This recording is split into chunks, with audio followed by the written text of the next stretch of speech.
मेरे अजीज़ हमवतनों, उम्मीद है आप सब खैरियत से होंगे।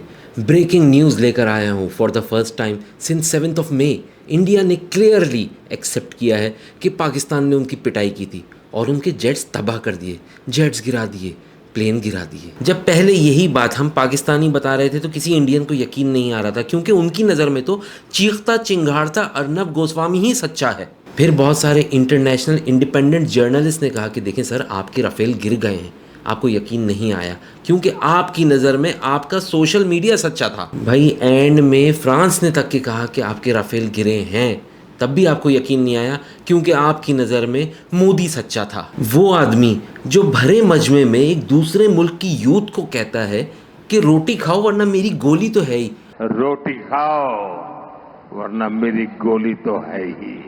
वो आदमी आपको एक स्टेट्समैन और एक सच्चा आदमी लगता है। नरेंद्र का मतलब शायद कुछ बहुत ही खूबसूरत, कुछ अच्छा सा होता होगा, लेकिन इसीलिए ना इस आदमी का नाम नरेंद्र के बजाय दरिंदा मोदी होना चाहिए था, क्योंकि ये शख्स इस वक्त अपने मजमूम मकासद के लिए खून का प्यासा पागल हैवान हो चुका है। खैर, बात कहीं और चली जाती है, मैं टॉपिक पर वापस आता हूँ। कल की बात है, बीजेपी की सीनियर लीडर सुब्रमण्यन स्वामी ने खुद टीवी पर बैठकर कहा कि पाकिस्तान ने हमारे 5 जेट गिराए।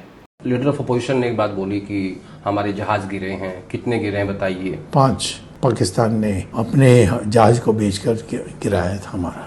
अब आप कहेंगे कि बीजेपी का लीडर भी झूठ बोल रहा है। आज की ब्रेकिंग न्यूज़ ये है कि इंडिया का chief of defence staff Anil Chauhan साफ साफ कह रहा है कि हाँ, पाकिस्तान ने हमारे जेट्स गिरा दिए हैं। Pakistan claims 6 Indian jets were downed. Is it correct in that estimate? Absolutely incorrect, and that is not information which I said is important. What is important is why they were down. That is more important for us. जब उससे कहा गया कि क्या पाकिस्तान ने आपके 6 जहाज़ गिराए हैं, उसने कंफर्म नहीं किया। उसने कहा ये गलत बात है।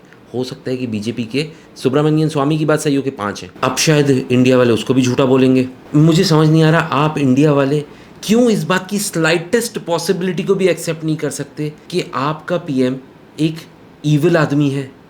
क्या इस बात के 5% चांस भी नहीं है कि मोदी गलत हो? अच्छा, ऐसा भी नहीं था कि ये कोई प्राइवेट मीटिंग के अंदर बात हो रही हो, लीक हो गई हो। नहीं, आपका जो सीडीएस है ना, चीफ ऑफ डिफेंस स्टाफ, वो बैठ के ब्लूमबर्ग को इंटरव्यू दे रहा है। अब और शर्मिंदा करूं आपको, चीफ ऑफ डिफेंस स्टाफ कह रहा है कि इस पिटाई के बाद हम 2 दिन उड़ भी ना सके।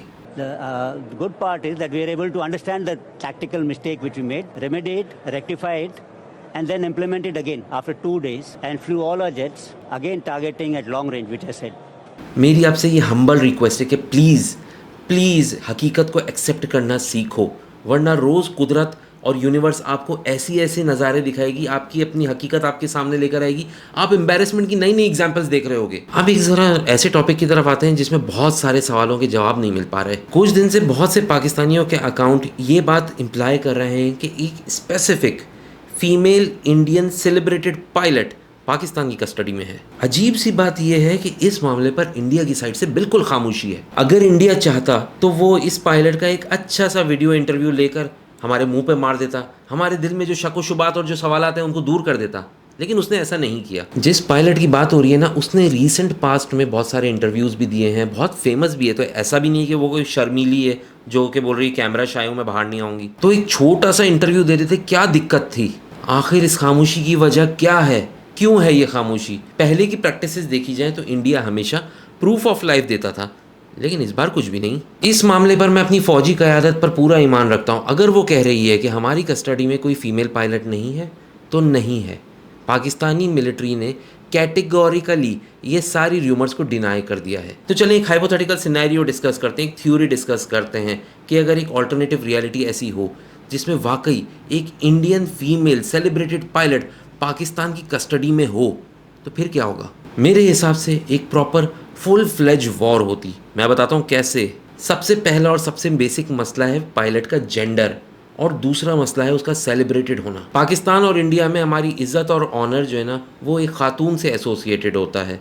सबसे ज़्यादा ऑनर किलिंग्स भी पाकिस्तान और इंडिया में ही होती हैं, वो भी घरेलू आम खवातीन की वजह से। यहाँ हम किसी आम औरत की बात नहीं कर रहे, यहाँ हम बात कर रहे हैं एक फीमेल सेलिब्रेटेड पायलट की। ये तो औरतों की थैनोस है, ये फाइनल बॉस लेवल कहलाता है। आप एक औरत हो, वैसे एक मार्जिनलाइज जेंडर है जो, आप उसमें पायलट बन गई, वो भी कमर्शियल प्लेन की नहीं, फाइटर जेट की, ऊपर से सेलिब्रेटेड, आपको मेडल मिले हैं, आपके यहाँ सितारे लगे हुए हैं, आपने क्या कुछ अचीव नहीं कर लिया है। अब आपका कुछ अचीव करना बाकी भी नहीं रहा। ऐसी औरत सिर्फ अपने घर अपने खानदान की इज्जत नहीं होती, पूरे देश की, पूरी कौम की इज्जत बन जाती है। मर्द पकड़ा जाए ना इतना मसला नहीं होता, अबे नीच घटिया आदमी ऐसे बोल देंगे उसको तो। खैर, अगर वाकई पाकिस्तान एक ऐसी फीमेल सेलिब्रेटेड इंडियन पायलट को पकड़ लेता और उसे मीडिया के सामने ले आता तो मोदी के पास जंग के अलावा कोई ऑप्शन नहीं बचता। उसको पूरी तरह प्रॉपरली वॉर की तरफ जाना पड़ेगा, और अगर वो नहीं जाएगा तो उसका मुंह काला हो जाएगा और उसकी पॉलिटिक्स खत्म। अगर ऐसा वाकई होता तो इंडिया का हर एक आम आदमी, हर बच्चा वो बेइज्जती, वो शर्मिंदगी फील करता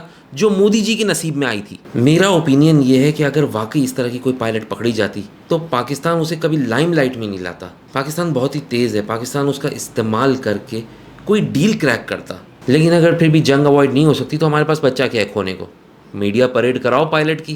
खैर, मैं और आप नहीं जानते कि पायलट वाकई एग्जिस्ट करती है या नहीं करती। मुझे औरंगजेब साहब की बस वो स्माइल याद है।